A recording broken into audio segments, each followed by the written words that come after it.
Hey guys, welcome back. Today we are going to do a comparison between Elegoo Centauri Carbon with Bambulab X1 Carbon. We'll do detailed spec comparison, see the actual printing result, and summarize with final thought. I'd like to thank Elegoo to invite me to be the one of the early tests for this printer. With that being said, let's get started. Before we start with all the spec comparison, let's briefly introduce both of these printers. Starting with the Bambulab X1 Carbon. Since it is first launched at June 2022, you see people talk about it all over the internet. Bambulab made a manufacturing process improvement, upgrades the software, it is still stay competitive, and still the one of the best 3D printer in today's market. Besides, it is a little bit expensive. On the other hand, Centauri Carbon was first introduced to the public at Rapid TCT at June 2024. It is aimed to be Elegoo's flagship 3D printer that focuses on ultimate printing performance and user-friendly. Its original launch date was set as September 2024, but they did put a lot of extra time to polish it until February. We have finally able to disclose this printer's detailed information. On my left hand, this Bambulab X1 Carbon will cost you over $1,200 without AMX, with tax and shipping included. For Centauri Carbon, I did not have a disclosed price from Elegoo yet, but I was told it will be less than half of the X1 Carbon cost. Let me know what you guys get in the comment section below. First off all, I have to say, I personally think Centauri looks really good. The printer is fully closed with a steel side and back panel, glass front door and top lid. Top frame and chassis are made of die-casting non-ferrous alloy. Combined with some structure reinforced part, it gives really good overall structural rigidity and stability. On the other hand, X1 Carbon is made of aluminum panel and steel frame. I don't have a personal preference for material selection, it just depends on the design and engineer behind it. You're not going to buy a printer because it's made out of better or worse materials. So just take it as a fun fact. Same as X1 Carbon, Centauri is a core XY motion system printer. It moves up and down by spinning these 3 lead screws guided by 3 linear rods next to it, which is 1 additional guide rod compared to X1 Carbon. 2 linear rods are holding the tool head compared to carbon fiber rods on X1 Carbon. It is more of a conservative choice and cheaper solution. Both printers have 1 linear rod on each side of the frame to support wide direction motion. Within the tool head, both printers offer all metal hot end and hardened steel nozzle and extruder gears. Centauri Carbon could reach 320 Celsius max hot end temperature, which is 20 Celsius higher than X1 Carbon. Both printers could reach 110 Celsius degrees at heat bed. X1 Carbon can do 120 at 110 volt region, which both printer is more than capable to handle most of the filament in the market, including some carbon fiber or nylon blend high temperature filament.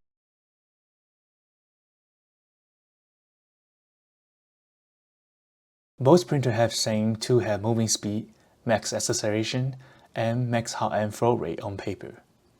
X1 Carbon packed with 1 micro radar like AI inspection first layer, failure detection, and automatically recognize different type of build plate. Later also support bed leveling sensor with integrated algorithm to achieve good printing result and give you trouble-free first layer. Centauri does not have this bell and whistle. It puts 4 pressure sensor and some algorithm to get your first layer without you consistent adjusting the printer. It comes with a 256mm width, 256mm length, and 256 height, which is identical to X1 Carbon. Centauri has double-side PEI build plate, whereas X1 Carbon one-side cool plate for PLA and the other side engineered plate for ABS or other higher temperature filament, which I personally prefer PEI build plate. I also replaced PEI and X1 Carbon. The engineered plate is absolutely great for right setting, but sometimes if I select the wrong plate on the slicer, it will cause print stop or print failure. That's why I like the PEI all the way. Both printers have a chamber regulator fan and auxiliary part cooling fan. but they are applying different approach. X1 Carbon use one fan to exchange chamber air to the surrounding, and one giant fan is taking internal chamber air to cooling the print. Centauri integrate two fans in this box behind the build plate. One is for regulating the chamber temperature, and the other one is taking surrounding air outside the printer to cool the printing part. Two solutions have pros and cons. For X1 Carbon, you get more consistent cooling temperature and environment, but sometimes when chamber temperature gets too hot, it might be less effective. Centauri could circulate outside air in and not affected by the internal chamber temperature. Besides the wind speed and flow rate around your part, cooler air will help printing PLA when you're trying to push the speed to the limit. But you will wish you will have a cooler and cleaner surrounding air. Both printers have some sort of filter to catch the odor during the printing. X1 Carbon use active carbon filter.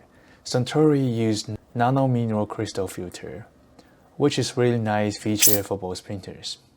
X1 Carbon comes with one beautiful 5-inch touchscreen with great resolution. All the UI and function layout are well designed and easy to use in daily basis. Centauri has one 4.3-inch capacitive touchscreen, which is a cost-cutting solution compared to X1 Carbon, but a lot better compared to the P1S. The screen has pretty good resolution. All the features are ordered in a logical sense and a very easy use into day-to-day base. Both printers support hard copy printing file to the printer, microSD card on X1 Carbon, USB drive at Centauri, which is a lot easier to use. Both printers support sending printing file wirelessly through their own brand slicer. You can also use slicer to monitor printing and recording time-lapse through the built-in camera.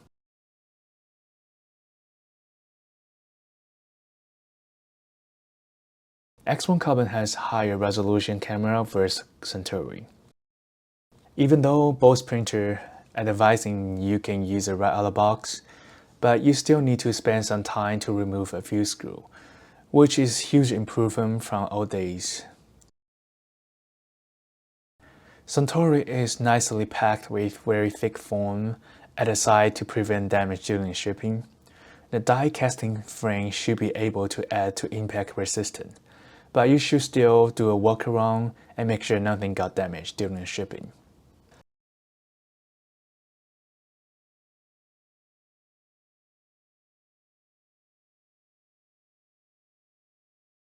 After inspection complete, you can start the printer and let the printer do all the self-calibration. The entire self-calibration process will take you somewhere around 15 to 25 minutes. Overall, the entire setup process should be a stress-free experience for most people. Let's run a pre-slide bench sheet that comes with the printer and confirm everything works correctly.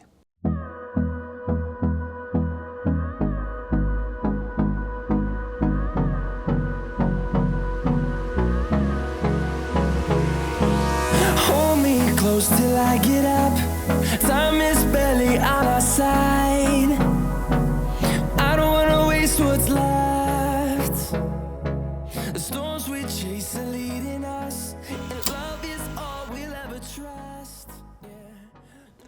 This is very good printing quality. All the layer lines and overhang looks very clean. Small details are decent as well.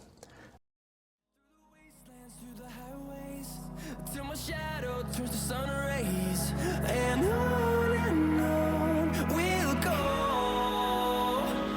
through the wastelands, through the highways, and on we'll go.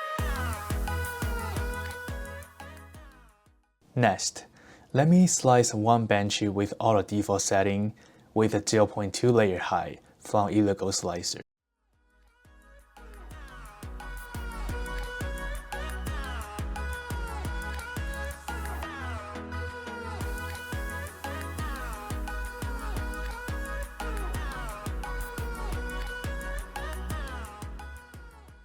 This benchy turned out even better compared to our first test benchy from the SD card.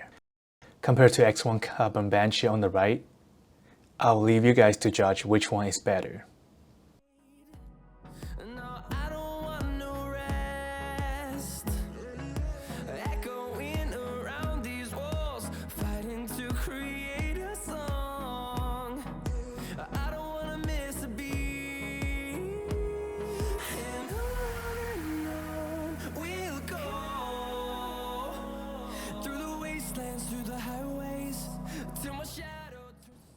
Let's continue to run some tolerancing tests.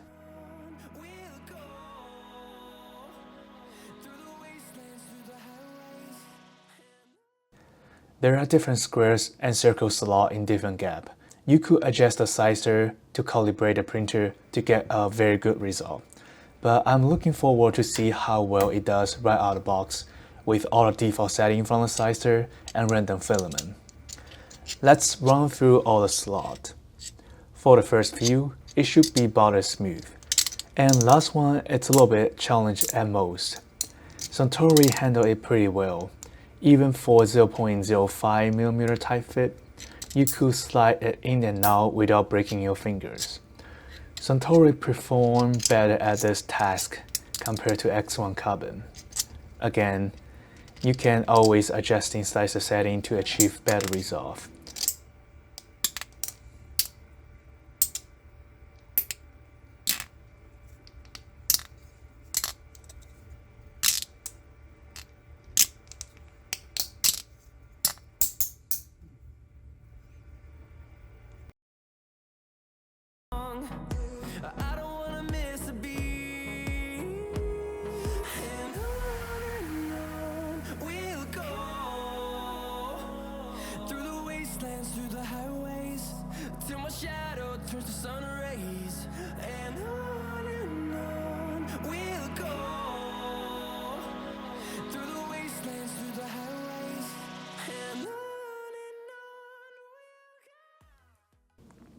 Switching to PETG, both printers did a good job on this.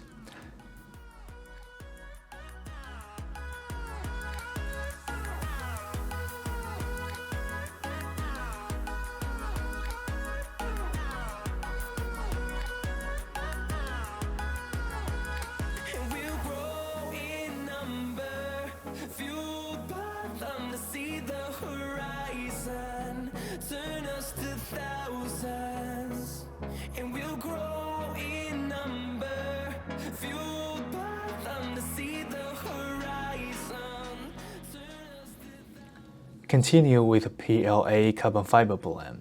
It is not as challenging as PA6 carbon fiber blend filament does, but it is a filament that better to print with an enclosed space and higher nozzle temperature. This color jargon turned out perfect. All the layers are very smooth with a carbon fiber blend textures in there. All the small parameters are fused very clearly. Overhang looks good. It is really impressive. I have to say, Elegoo delivers a very decent product. If a retail price goes under $600, it will be a decent pick for someone who's trying to get their first printer. However, let's talk about comfort, or you can call it shortcoming for now. This printer is a relatively new product. It is always come with some pain as an early adopter for whatever product you are buying, just to be fair. I did not encounter any big or major issue that I would consider as a deal breaker. Some minor software problems they could very much fix with the over-the-air update. Like Wi-Fi connection issue, they did make an update to fix this issue during the video I was making.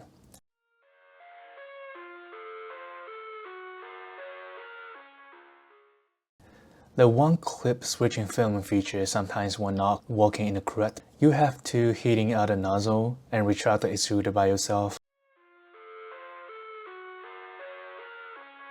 And let's to be fair, when the bambulab X1 Carbon first released at 2022, it always had some sort of network connection issue and other minor issues too. I live inside my own world of make-believe.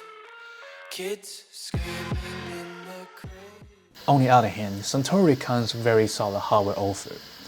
Based on my past over a month experience, looking into overall design and the Centauri Carbon itself, you can tell they did not rush it to the market. They are putting a lot of time, a lot of thought, and a lot of energy into this printer. I personally have a very good prospect for this printer. I love it and will continue running it, and we will see how well it could keep up with the quality long term. Second biggest problem I want to emphasize is that it does not have a multicolor printing capability for now, at this moment. Will they have something come out later this year to make printing colorful things? I don't know. If they have something to offer, how much it will cost, will it be easy to use, or is it going to be relatively reliable? Centauri Carbon did 90% of what it stated, to be a high-performance machine and to be very easy use in a day-to-day base. And it works great from right out of the box from my experience. The rest of 10% will look into how well they continue support, update, and add more features to this printer, and fix some of these small existing software issues. At the same time, in a more logical sense, Centauri Carbon will sit in a similar price range with Bambulab P1S, or could be somewhat cheaper than P1S. With all the features that P1S have, besides Bambulab ecosystem and multicolor printing for now, Centauri have same level of printing performance that X1 Carbon and P1S have.